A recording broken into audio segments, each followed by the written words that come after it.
Bapak Ibu ada banyak ini, tolong dihafalkan Bapak Ibu ya. Yang enggak sekarang ya nanti sampai istirahat minimal. Kalau ada yang belum muncul ini ada yang terlewat, tapi insya Allah di kurikulum sudah muncul, yaitu tentang standar SKL ya Mas, nomor 10 tahun 2025. Tapi insya Allah nanti di draft kurikulumnya sudah ada. Saya tidak perlu menghafalkan, yang menghafalkan Mas Umar dan teman-teman. Oh ini sudah muncul ini ya. Ya ini munculnya pertengahan Juni. Ini yang jadi dasar Dipikor Kabupaten Banjarnegara mengambil kebijakan bahwa bahasa Inggris itu bukan wajib tapi pilihan, akan menjadi wajib itu tahun 2027-2028. Begitu Pak Cahyono ya. Ya wis meh pensiun semangat ya. Dan Bapak Ibu di Permendikbud Ristek nomor 12 tahun 2024 termaktub pasal 33 ayat B mengatakan bahwa Kementerian akan mengadakan pelatihan bahasa Inggris bagi guru SD atau madrasah. Artinya, ya pemerintah kudu konsekuen dengan Permendikbudnya ya, mewajibkan setelah mengadakan pelatihan. Nek membekali mewajibkan orang kaya juga ya, karena walaupun malah SDC bukan dasar, yang saya takutkan ada malpraktek. Karena bahasa Inggris itu orang senang, karena semua orang senang. Contohnya kayak Pak Muhammad ya, senangnya bahasa Arab ya, bahasa Inggrisnya di pengawas di tahun ini pripun makanya senangnya bahasa Arab ya.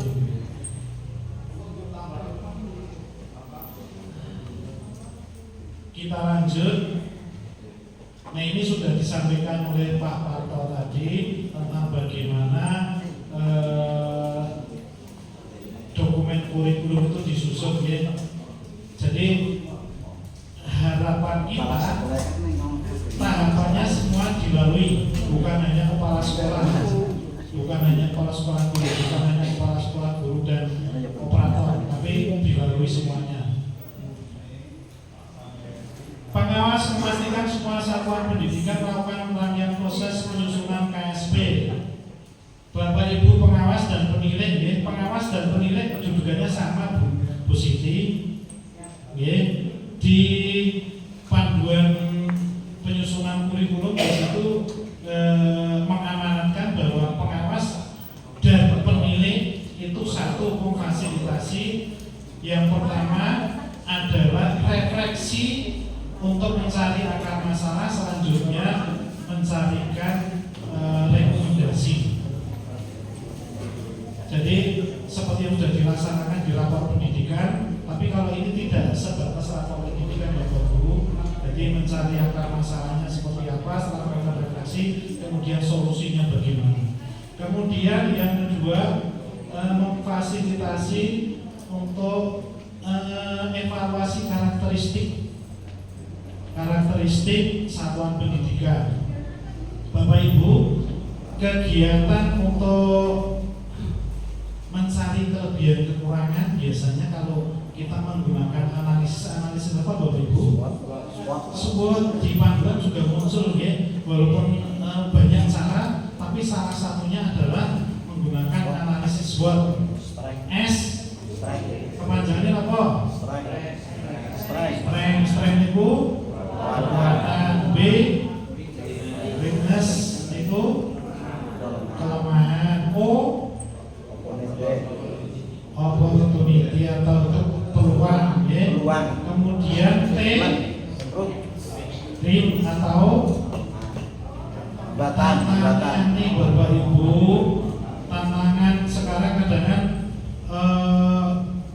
muridnya kok sekarang jadi kurang ya, padahal TK-nya banyak muridnya, tapi kenapa yang SD berkurang? Tantangannya mungkin dari MI. Kenapa MI memberikan seragam sementara SD tidak mampu untuk memberikan seragam? Itu salah satu gitu. Kemudian yang berikutnya penilai dan pengawas. Ini kenapa saya sampaikan, karena di sini ada penilai dan pengawas ya. Penilai dan pengawas itu mendorong sekolah untuk melaksanakan penggalian data yang valid sebagai bahan dari untuk bisa memahami karakteristik pemerintah daerah maupun satuan pendidikan. Kemudian yang keempat, penilai dan pengawas itu berkewajiban untuk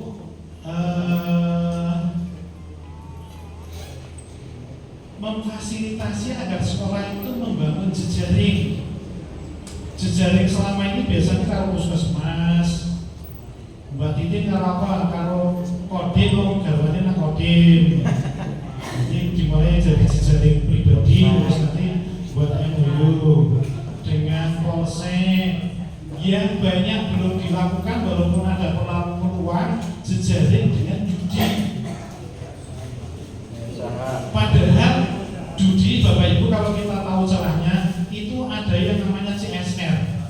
Sekolah bisa, salah satunya kalau di Sigaul itu dengan pabrik triplek di Kalibunda. Karena saya pernah minta bantuan ke sana dan tidak terduga bantuannya aneh banget. Karena kita tidak tahu saja, walaupun ada ya, seketika kita minta bantuan, kita buat dengan lembaga keuangan biasanya ngerit pol, ya. Tapi ada juga yang judi itu mudah, tidak mempersulit, tapi kita kadang tidak, kurang bisa membaca peluang. Oleh karena itu monggo pengawas, penilai untuk bisa bersama-sama dengan satuan pendidikan bisa membangun jejaring yang lebih luas lagi, jangan hanya ketika mengakreditasi, ya. Termasuk dengan DLH, terutama sekolah-sekolah persiapan adiwiyata dan sebagainya.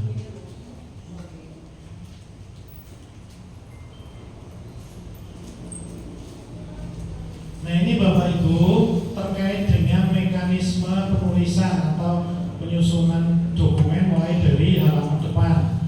Logo sekolah atau daerah Bapak Ibu? Sekolah, nek sekolah duwe? Daerah, nek daerah ora duwe? Gawe membuat gambarnya Garuda kayak Satya Lencana Bay. Jadi sekolah, seandainya sekolah belum mempunyai, bisa menggunakan logo lengkap Kabupaten Banjarnegara. Tapi tolonglah di sini zaman sini kok orang logo sekolah. Saya ya sudah puluhan tahun yang lalu lah, karena orang bisa dari Korel waktu itu nyambat teman yang pinter Korel, buatkan logo dengan konsep dari kita. Ini logo ini misalnya ini gambar kelinci, maksudnya apa? Ya kan logo boleh gambar kelinci Bapak Ibu ya. Gambar cicak, maksudnya apa? Gambar bulan, maksudnya ya kepala sekolah bisa bang, bisa hijau, bisa hitam. Artinya monggo Bapak Ibu, teman-teman, jangan besok sebagai fasilitator di kecamatan sampaikan ke semua sekolah, si urung duwe logo gawe lah, orang kasih, insya Allah dalam logo orang kasih tahu rampung Bapak Ibu ya. Kok nganggo Korel ini paling jam rampung ya. Lah nek urung pinter ya awet uang untuk beli apalah pada teman yang pintar ya. Yang ini Bapak Ibu tadi sudah dibahas tanggal dan sebagainya, ini rentan Bapak Ibu ya. Kemarin sempat dibahas ini kira-kira rasional atau enggak tanggal 1 sampai 10 mulai dari workshop, revisi dan penetapan sangat rasional. Kenapa rasional? Template-nya sudah ada Bapak Ibu. Dengan mulai review dari revisi mulai dari 0 insya Allah, atau mungkin sulit, tapi karena ini sudah ada insya Allah enggak 1 sampai 10 ini sudah sangat rasional. Bapak Ibu, kalau saya bicara barangkali jenengan ada yang memotong boleh ya.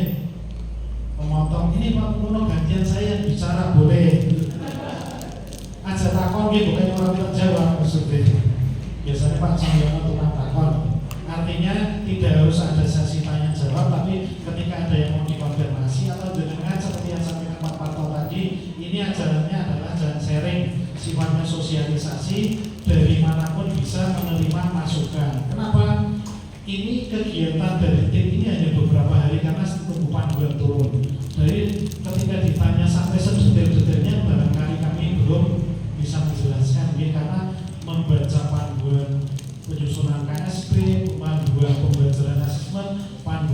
kurikuler, Permen 12 dan Permen 13 itu yang jadi acuan tim ini. Mungkin ada sebagian yang belum terbaca, tapi mungkin Mas Iwan harus baca. Ini Papua saya sudah baca. Nah, aku ini Mas Iwan, tapi saya lupa, ya wes kan lupa ya jadi teruskan. Jadi mohon teman-teman kalau misalnya ada suatu hal yang perlu dikonfirmasi atau diberikan masukan, kami sangat berterima kasih untuk penyempurnaan apa yang sudah dibuat oleh Mas Rahmat dan teman-teman. Ini sama ya, sudah disampaikan oleh Pak Harto tadi.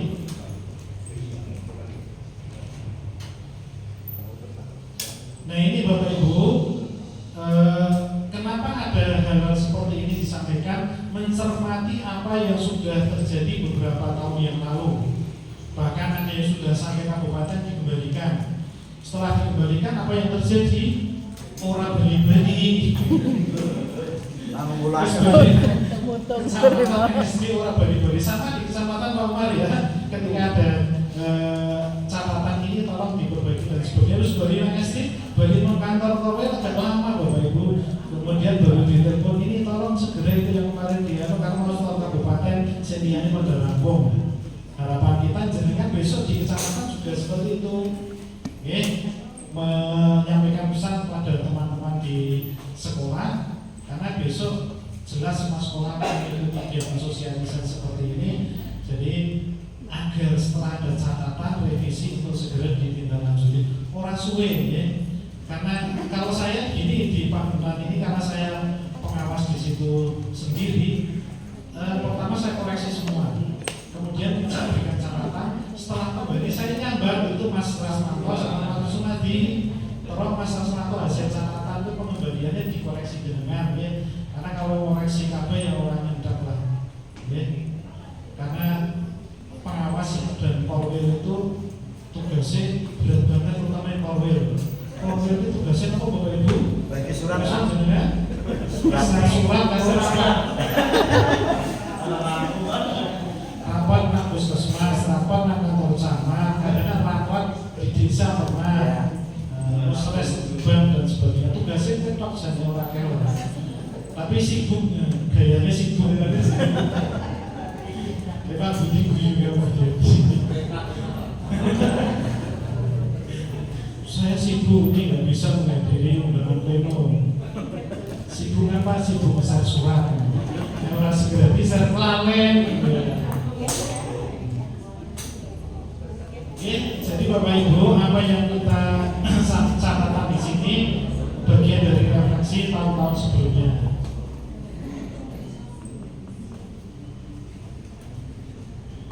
Cara bacanya juga harus betul Bapak Ibu ya.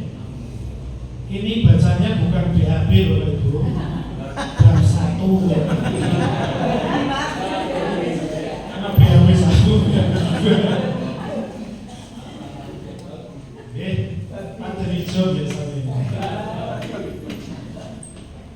Ini sudah Bapak Ibu yang membedakan kurikulum tahun kemarin dengan tahun ini. Tahun ini karakteristiknya sudah detail, jadi nggak seperti tahun kemarin. Ini sudah dipisah karakteristik usaha ide, kemudian karakteristik PTK, Sarpras dan seterusnya. Ini tidak perlu saya bacakan. Jadi sudah detail, orang yang membaca sudah tahu. Dan panduan tahun kemarin dengan tahun ini agak berbeda. Yang tahun kemarin itu di panduan sudah jelas muncul dalam penyusunan dokumen kurikulum setidaknya memuat 1 pendahuluan, 2 visi misi tujuan, yang ketiga pengorganisasian pembelajaran, yang keempat rencana pembelajaran. Itu tahun kemarin. Tapi yang sekarang itu sampai pada evaluasi Mas Kamang ya, itu sudah memang wajib. Tahun kemarin evaluasi dan pengembangan profesional itu bisa dicantumkan, bisa juga tidak. Tahun ini agak beda.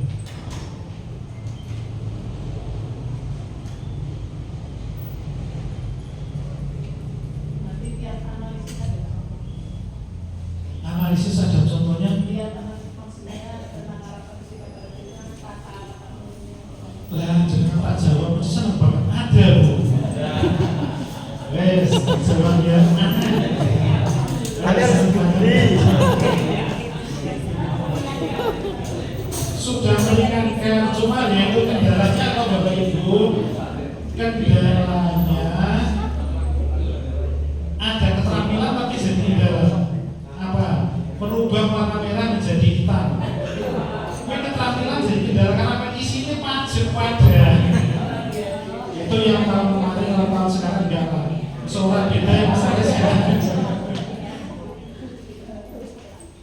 Nah ini Bapak Ibu yang perlu jadi perhatian kita. Ada sekarang ada analisis prestasi atau keterlibatan peserta didik. Nah ini yang perlu kita garis bawahi bahwa prestasi perlu dicatat di kurikulum sebagai bahan untuk apa? Ya refleksi depannya kalau sekarang prestasinya tingkat kecamatan tahun depan atau dalam masa pengembangan kurikulumnya harusnya lebih baik lagi tahun depannya.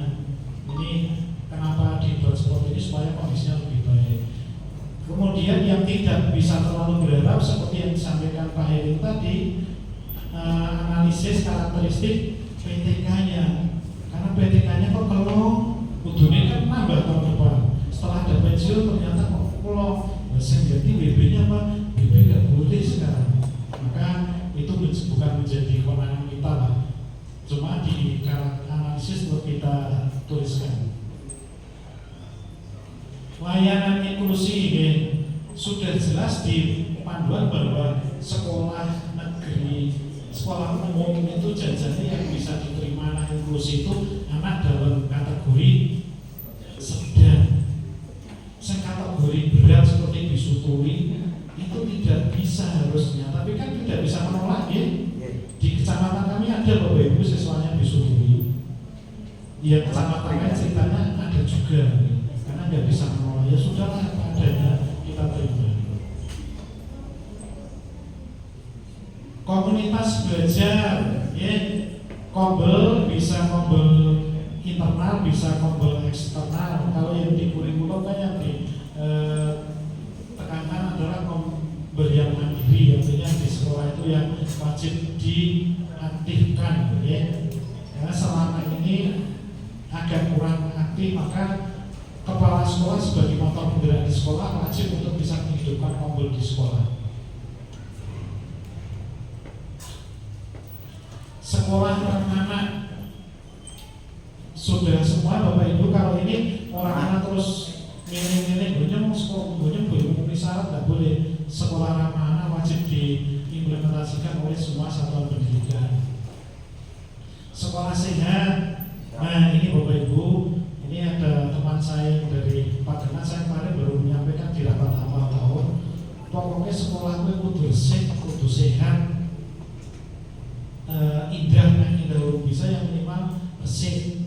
Jadi ketika sekolah bersih, insya Allah penghuninya juga lebih nyaman. Karena untuk bisa indah itu juga butuh biaya. Tapi jadi sesuai dengan kemampuan sekolah masing-masing. Artinya sekolah sehat itu bukan wacana, tapi menjadi kewajiban kita untuk mengkondisikan agar penghuninya itu nyaman, maka lingkungannya bersih, toiletnya bersih, kantornya bersih. Rana apa deh? Kursi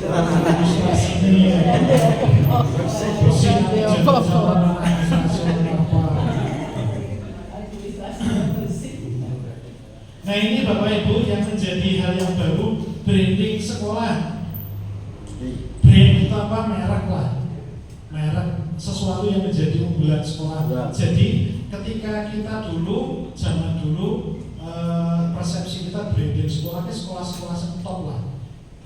SD Negeri 4 Karegan, sekolah RSBI brandingnya sekolah bertaraf internasional. Tapi sekarang tidak Bapak Ibu, branding sekolah itu bagian dari sekolah untuk bisa sekolah itu punya karakter sebagai unggulan. Wah jadi unggulan kalau kemudian kalah dengan SD lain gimana? Ya ora apa-apa. Semuanya kan berusaha Bapak Ibu. Hasil bukan sesuatu tujuan, tapi yang jelas proses. Jadi Bapak Ibu dalam mengelola pendidikan, mengelola satuan pendidikan, hasil itu kesampingkan. Jadi yang jelas utama kewajiban bagi kita adalah berusaha semaksimal mungkin agar sekolah kita, satuan pendidikan atau bagi pengawas pengawas dan penilai sekolah binaannya menjadi lebih baik lagi. Ada sekolah yang brandingnya misalnya sekolah desa dengan unggulan pertanian. Ya nggak apa-apa karena mau branding sekolah di situ dengan prestasi ya nasional internasional itu berat ya brandingnya pertanian, anak-anak ya jadi cakapan hidup terkait dengan masalah bertani dan sebagainya. Jadi branding itu ini saya pernah ngangsu kawro ke Semarang waktu itu ketika saya masih di SD Negeri 1 Sigalung. Brandingnya sekolah yang saya kunjungi itu kebetulan teman saya ketua Pemuda 3 provinsi. Beliau itu datang ke SD Sigalung mampir ke Banyumas. Pengguna saya di sini mampir Mas Oleh jadi ketika mampir di sekolah saya itu kagum. Jadi beliau wah Pak Mono bagus di sekolah. Kelas-kelasnya bersih dari rumah sakit. Padahal wis ana tempelan jadi nang dinding-dinding tapi ngalami kayak gue sekolahnya bersih kelasnya kayak rumah sakit. Jadi nyindir saya terus beliau kan jenengan tidak ke sekolah saya Pak Mono. Nanti kita sharing. Benar saya udah Mas Oleh saya ke sana karena beliau langsung nasional dalam berbagai hal. Sampai pernah ke Kalimantan, Sulawesi sampai sana saya terkagum-kagum. Loh, sebelum hebat banget. Oh luar biasa. Jadi sekolah anak kelas itu tidak menjemukan karena branding beliau adalah sekolah Zamrud Katulistiwa. Jadi sekolah hijau, penataan ruangannya kemudian mengacu ke daerah ini ada mana dan sebagainya. Walaupun kita tidak bisa meniru karena pembiayaannya sana kan beda, PSN-nya beda. Apalagi kalau sekarang kita PSN-nya sementara setelah nggak masalah ada paling 5 tahun masalah berbaik. Besok ya. Semoga besok ada jalan keluar ya. Atau mungkin nanti suatu saat ada bos dari daerah karena daerah cuma kalau kita Banjarnegara memang APBD-nya rendah yang tidak bisa terlalu berharap. Kalau di daerah tertentu itu ada memang bos daerah dari provinsi biasanya, provinsi-provinsi yang kaya. Branding sekolah Bapak Ibu ketika ada yang tanya branding sekolah itu maksudnya apa? Ya apa yang akan dibrandingkan sekolah sesuai dengan keunggulan masing-masing. Unggulnya sih bisa nih misalnya masalah prestasi walaupun sekolah desa sekolah sih pelosok banget prestasinya misalnya sampai kabupaten branding sekolah desa prestasi kota. Bisa brandingnya pertanian, bisa brandingnya di situ ada yang keterampilan tertentu. Misalnya yang Google brandingnya keterampilan batik dan sebagainya. Kemudian ada sekolah yang lingkungannya agamis, kemudian gurunya di situ guru agama semua. Ya sekolah rasa ya maksudnya guru agama itu bisa guru BRI, senam rumah kadang kurang ngaji, guru kelas, guru agama kabeh. Itu namanya brandingnya sekolah rasa madrasah. Karena sekarang gini Bapak Ibu, kita menyekolahkan anak di sekolah yang nuansa agama, apakah kita percaya bahwa kualitas sekolah itu bagus? Belum tentu Bapak Ibu, kita hanya disitu mengenai pembiasaannya. Saya juga, anak-anak saya dulu sekolahnya rata-rata ya SMA 2 agama KB.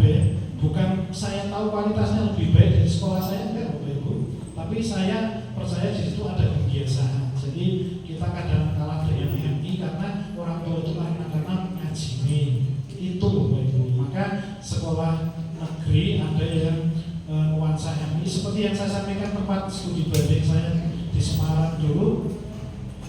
Sekolah tiap hari ada TPQ untuk bayar gurunya 3 juta per bulan Bapak Ibu, guru ngajinya. Tapi sebenarnya untuk sekolah judi dari biru umroh paling terkenal Semarang subsidi per bulan 3 juta. Tapi kan kalau bisa ditiru next materi Bapak Ibu ya. Tapi ya bisa kita laksanakan yang sesuai dengan kemampuan kita. Nah ini tadi disampaikan oleh Pak Sukor, Pak Parto. Nanti visi-misi dan tujuan akan disampaikan secara lebih detail oleh Pak Mikono.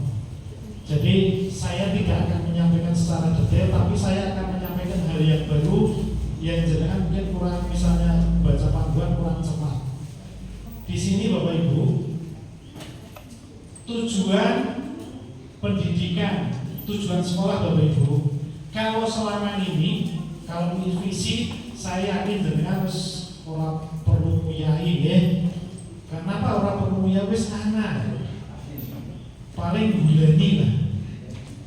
Kenapa gulani? Barangkali visi itu masih agak rancu. Salah satu contohnya Bapak Ibu, ketika di visi itu muncul misalnya mewujudkan sekolah yang bermakna dan bertakwa, mandiri, kemudian kreatif, berkarakter. Mandiri, kreatif itu bagian dari berkarakter. Yang sangat berkarakter ya tidak perlu disebutkan satu persatu. Seperti ini misalnya berwawasan lingkungan. Nah, berwawasan lingkungan ini menjadi salah satu anjuran. Kenapa? Nek wis berwawasan lingkungan, ya otomatis mengelola lingkungan sekolah, kebersihan, tanaman dan sebagainya harus lebih baik. Saya ulangi lagi Bapak Ibu, ketika di visi itu arahnya kan 8 dimensi tadi ya. Tetapi kalau sudah muncul karakter yang misalnya kata-kata bagian dari karakter mungkin sudah tidak muncul lagi. Tapi kalau misalnya masih muncul beriman dan bertakwa, karena ini bagian dari bukan diprotes oleh murid, iman takwa kok mabuk padahal sudah ada berkarakter, ya orang apa lah. Jadi itu hanya masukan saja. Kemudian satu hal ya, kalau misi kan sudah paham semua ya. Misi adalah bahasanya adalah melakukan sesuatu untuk mewujudkan visi. Jadi ini bukan sesuatu yang baru. Tetapi berdasarkan catatan dari Pak Parto, antara visi, misi dan indikator itu kadang mulai nyambung. Indikator itu copy paste, padahal visi misinya beda. Apakah masih ditemui? Masih, dan tidak hanya satu Bapak Ibu, lebih dari satu ya bisa 2, bisa 3, bisa 100. Nah, oleh karena itu monggo jenengan ketika menyampaikan, kalau yakin jenengan mungkin masukan jenengan, tapi barangkali di antara peserta di kecamatan besok tolong diingatkan antara visi misi dan indikator butuh nyambung. Yang menjadi hal baru adalah di ini Bapak Ibu, tujuan sekolah. Sekarang ini di panduan tujuan prinsip dari tujuan sekolah itu ada SMART, SMART. Tahun dulu panduan nggak ada Bapak Ibu. SMART itu spesifik, kemudian measurable M atau bisa diukur, kemudian hanya attainable atau masuk akal, kemudian R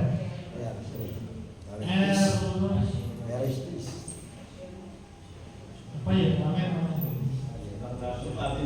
Ini kemarin saya catat realistis kan,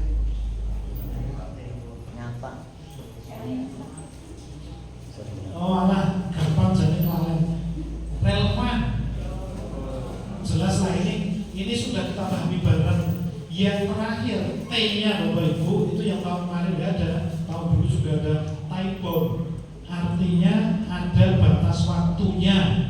Kalau dulu tujuan kan misalnya meningkatkan prestasi di bidang pedok, sekarang harus ada waktunya, atau misalnya 1 semester, 1 tahun, 2 tahun, 3 tahun dan sebagainya. Misalnya Bapak Ibu di visi kan sekolah misalnya salah satu ada kata-kata berprestasi. Nanti di misinya misalnya meningkatkan pembelajaran bidang akademik, pembinaan sesuai dengan bakat minat dan sebagainya, itu kan misinya. Di tujuan misalnya meningkatkan prestasi bidang olahraga dalam waktu 2 tahun. Ada batas waktunya. Kenapa ada batas waktunya? Supaya bisa dikejar. Karena batas waktu ini kasih kurikulum ganti kan ajak berprestasi ini. Ya. Jadi itu minimal pembinaannya akan dewek beri batas waktu 2 tahun meningkatkan prestasi bidang akademik, misalnya prestasi bidang olahraga misalnya, atau mempunyai program baru boleh. Tujuan tidak hanya prestasi Bapak Ibu, mempunyai program baru misalnya melaksanakan pembelajaran coding untuk mulai dari kelas 3, karena di sekolah sudah punya lab komputer. Ada yang sudah punya lab komputer? Ada. Saya dulu di SD Sigalu punya Bapak Ibu. Jadi satu ruangan untuk lab komputer. Jadi karena jadi bingung kenapa ketika itu harus bayar menjaga lab komputer tiap malam. Karena ternyata wis ana selungguhan mono bae sing kantor kemalingan Bapak Ibu. Kemalingan dan padahal ada CCTV. CCTV kan orang bisa busak bom ya, orang bisa busak kuning, nggak bisa dicek malingnya. Ternyata malingnya yang ngambil masker, ngambil topi, ngambil jaket, dan angkutannya apa Bapak Ibu? Angkutannya ambulan. Apa kalau curiga kalau ambulan harus sekolah ketika sudah selesai masuk ambulan terus mulon dingin terus kita. Nah, ini hanya cerita dengan komputer saja. Itu salah satu misalnya melaksanakan pembelajaran coding mulai kelas 3 dalam waktu 2 tahun yang akan datang. Jadi setelah 2 tahun harus semuanya harus sudah melaksanakan pembelajaran coding. Ya. Itu terkait dengan tujuan. Jadi ingat Bapak Ibu ya, besok jangan jadi fasilitator, tapi untuk menjadi fasilitator minimal jangan sudah membaca panduan KSP, panduan pembelajaran asesmen, panduan kurikuler. Nanti secara detail akan disampaikan oleh Mas Lam. Tidak ada yang perlu dikomunikasikan Bapak Ibu yang ini. Nah, tadi saya hanya menggarisbawahi yang tujuan tadi. Kalau visi, misi, wes ana, karena kita tidak membuat tapi mereview. Ketika direview masih aja, tidak masalah. Tapi untuk yang tujuan ini harus berubah. Karena ada namanya time bomb. Jadi ada batas waktu yang harus dituliskan. Bisa di situ 1 semester, 1 tahun, 2 tahun, 3 tahun, atau mungkin 5 tahun boleh Bapak Ibu.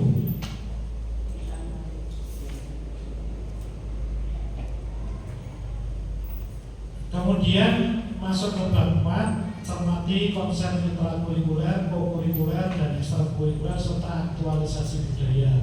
Sajikan kondisi sekolah secara rinci kegiatan ekstrakurikuler yang dapat dilaksanakan di sekolah. Satu hal mungkin tadi sudah disampaikan Pak Parto, untuk ekstrakurikuler tahun ini pramuka sudah diwajibkan lagi. Tahun kemarin wajib atau Bapak Ibu? Betul. Kenapa kok nggak wajib? Karena mungkin yang perancang kurikulum di pusat orang senang kalau pramuka. Ya. Saya kemarin masih ingat akhir tahun itu ikut undangan evaluasi dari kementerian di Solo. Beliau narasumbernya adalah staf ahlinya Pak Nadiem. Jadi setiap rapat Pak Nadiem itu kepada para direktur, para staf menyampaikan bahwa saya berani membuat program, saya berani gagal dan berani dihujat. Ketika dihujat di DPR menang baik, memang dari awal jangan penting saya berani gagal dan berani dihujat. Jadi misalnya mau hujat kabeh seruangan, orang tak pikir orang. Maka tidak heran ketika kadang programnya ada beberapa program yang tidak rasional, walaupun sebagian programnya bagus ya. Tapi karena memang beliau itu prinsipnya begitu, karena beliau itu basicnya dari swasta itu berani spekulasi. Beda dengan menteri yang basicnya dari birokrat, segala sesuatu akan dikaji dulu, walaupun kajiannya kadang yang mepet waktunya, kadang yang obat dan sebagainya, tapi mesti akan dikaji dulu. Tapi kalau dari swasta beda cara pandangnya.